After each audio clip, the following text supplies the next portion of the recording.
Grenade by Alan Gratz. Part 2, pages 141 through 143. The Soldier. Hideki woke to rain slapping him in the face. His head was groggy and he couldn't focus his eyes. He ran a hand through his hair and felt something wet and sticky. Blood. Where was he? How had he been injured? Why was he lying on his back in the mud? And why were his ears ringing? The cave. He remembered the cave and the crazy lieutenant. His arm still stung from the gunshot. Hideki remembered the air shaft, the flamethrower, running.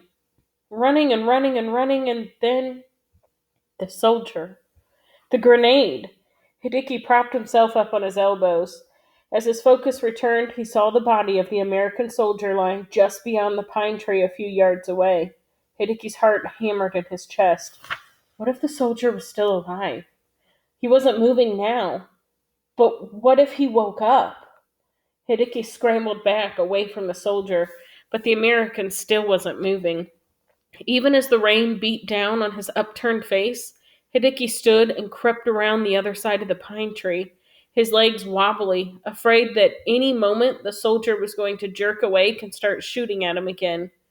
But the American soldier wasn't going to get up ever again. The American soldier was dead. Hideki's quaking legs gave way and he plopped back down into the mud. He had killed a man. He had killed a man. Back at school, when he'd first been given his grenades, he'd been excited at the thought of blowing up an American soldier, and this one had even shot at him. But now that Hideki had done it, now that he had actually taken another human being's life, he felt a great yawning emptiness inside. A shaking sadness came over him, and he wept. He didn't care about being brave anymore, or defending the Emperor, or fighting the Americans. He just wanted to undo what he'd done, to take it back. But the soldier's broken body told him there was no going back. How could he move forward from this? His life was now divided in two, the time before he threw his grenade and the time after it. How would he ever be the boy he was before? How could he go on? The zipping bullets and thundering mortar shells that exploded all around him answered that question. He had to move on, or die. His stomach in knots, Hideki crawled toward the body of the American soldier. He was surprised to see that the soldier wasn't much older than he was. More a freckle-faced boy than a man. He didn't even have the beginnings of a beard.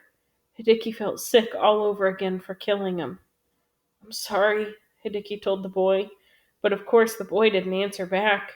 He just kept looking up lifelessly into the sky. Hideki noticed the boy's pack and realized he'd be a fool to leave behind whatever was inside.